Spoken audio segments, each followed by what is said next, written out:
Welcome to the Vision by Protiviti interview. I'm Joe Kornik, editor-in-chief of Vision by Protiviti, our global content resource examining big themes that will impact the C-suite and executive boardrooms worldwide. Today, we're exploring the future of privacy, and I'm happy to be joined by the Economist's Dexter Thillien. Dexter is the lead analyst for technology and data at the Economist Intelligence Unit, the research arm of the Economist. Dexter is the lead author of numerous reports on AI, cybersecurity, data privacy, technology, and regulation, as well as a frequent speaker on the intersection of the digital economy and global business. We spoke to Dexter last year about privacy in the metaverse, and he's been kind enough to come back. Dexter, thanks so much for joining me today. Great to be here. Dexter, in a digital economy, I don't think there's any question that data privacy is now and probably will continue to be one of the biggest issues facing consumers and companies the rest of this decade and probably much further into the future, actually.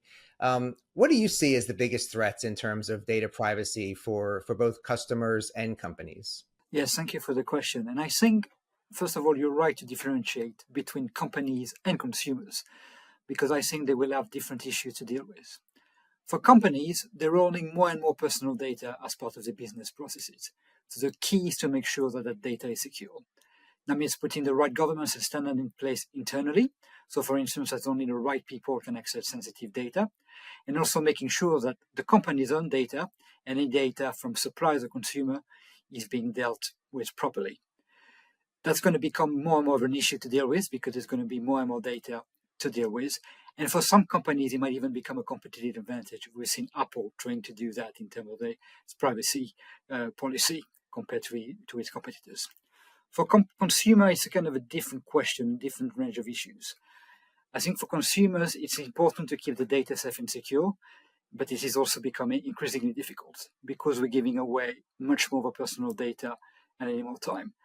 Giving away personal data is no longer about just filling a form, but anytime we see something online or do something online, and also anytime we're going to be on the move, because most of us is going to have a smartphone.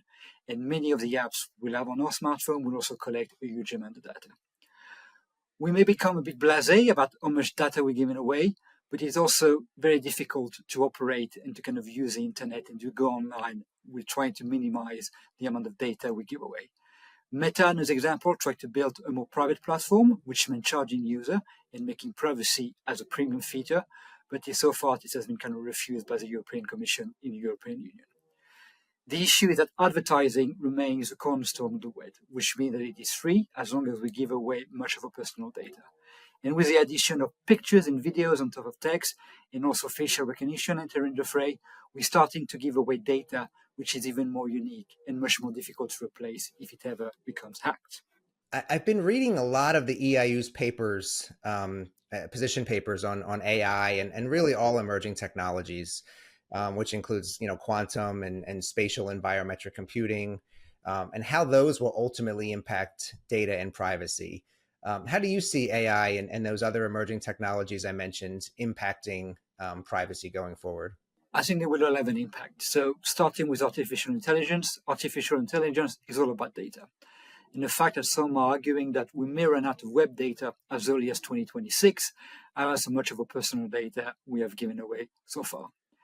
One of the major issues with artificial intelligence is the output of the models, as it may give away, as part of the answer, some personal data, because that personal data is part of the input. And sometimes it's very, very difficult to understand why it does that. We have seen some cases in Europe where this has happened, and privacy regulators are keeping track. There is also a consent issue, which is why Meta has said they will not release its most advanced Llama model in Europe, because the company is not entirely sure or it can comply with the GDPR in terms of using pictures and videos and things other than text, content other than text. In terms of quantum computing, we've seen in August the National Institute of Standards and Technology in the US releasing its first post-quantum encryption standards, and this is over the phase that a quantum computer might break the current encryption standards sooner rather than later. It's still not very clear when that will happen, and we don't think at the EIU that it's going to happen anytime soon, at least in the short to medium term, because many technical hurdles remain. But it's better to be safe, especially as some of the encrypted data, which can be accessed now and hacked now, could still be very, very valuable when and if a quantum computer becomes operational. When we're talking about biometric data and biometric computing, it raises a question of what type of data we might be sharing. While it is possible to change an email address or even your financial or other details, it is impossible to change your fingerprint or your DNA.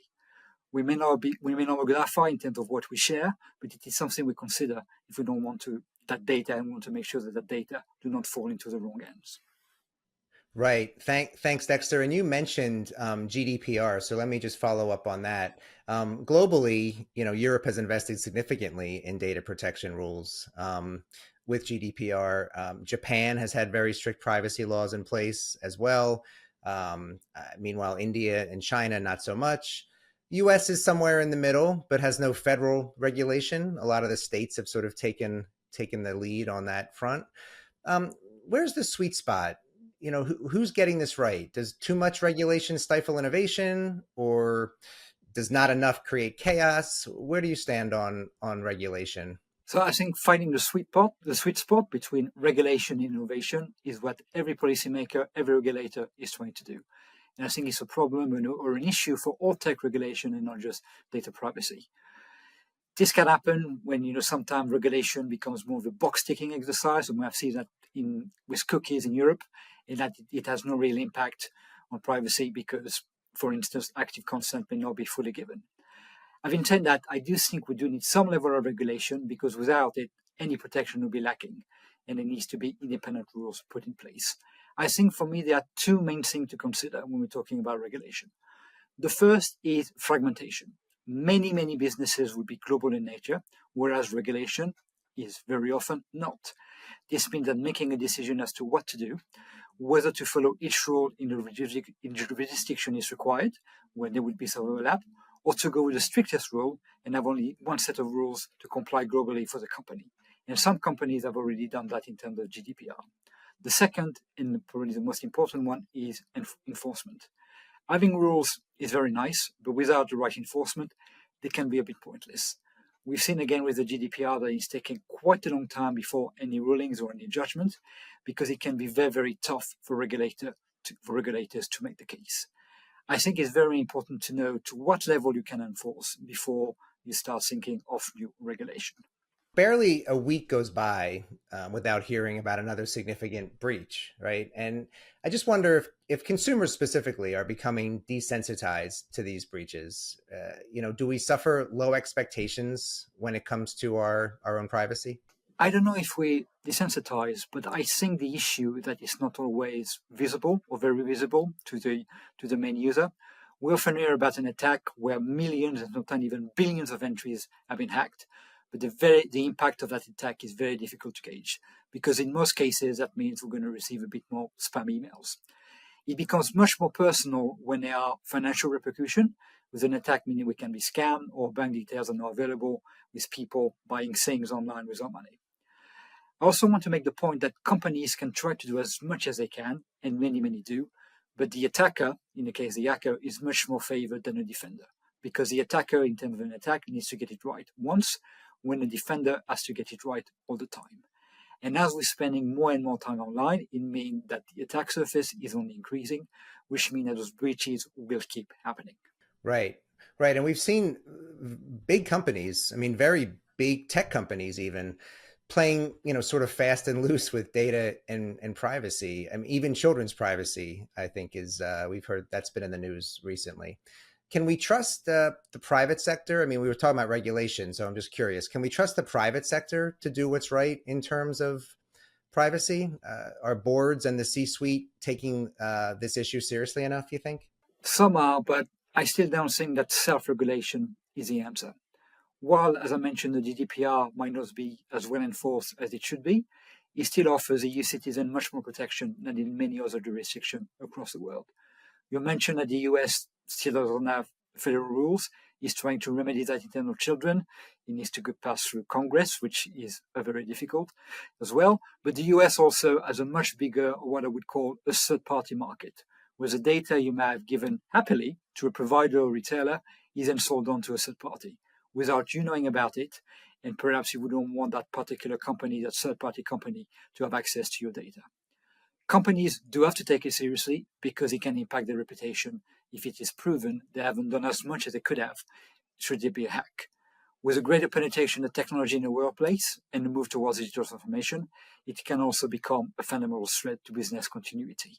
I think the example of the CrowdStrike incident in July 2024 has shown how reliant we have become on all those digital technology and how important it is to protect those. Could it become a competitive advantage? It's very, very difficult to say because privacy is one of those areas where doing things right to make sure nothing happens has a limited impact, but not doing things right with something happening could have a major negative impact. So the positive and the upside is not very apparent, but you do need to do as much as possible to make sure that nothing actually happens. Dexter, I appreciate your time today. I really enjoyed our conversation. I just have one more question, and it's sort of forward-looking. I'm wondering if you could sort of take me out to the end of the decade, let's say 2030, and sort of tell me what you see around data and privacy. I'm wondering how we'll view privacy, let's say in 2030. So I think for me, it's an evolving concept because the online world has become so prevalent. But the right to privacy is also a fundamental right, whether it is online or offline. And this is part of Article 12 of the Universal Declaration of Human Rights, which says, and I'm going to quote it there, no one shall be subjected to arbitrary interference with his privacy, family, home, or correspondence, nor to attacks upon his honor or reputation. Everybody has a right to the protection of the law against such interference or attacks. And I think this is the case both in the online world and both on the offline world. I'm going to give you kind of a personal example, maybe. I mean, I graduated from high school in a very late 20th century, and I don't think I used the internet at all for any of my coursework during high school.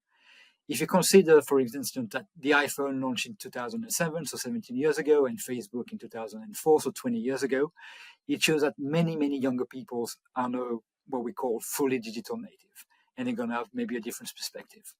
What I find interesting is some news stories that I saw over the last few months and years, where kids or younger people were telling their parents not to upload pictures of them online.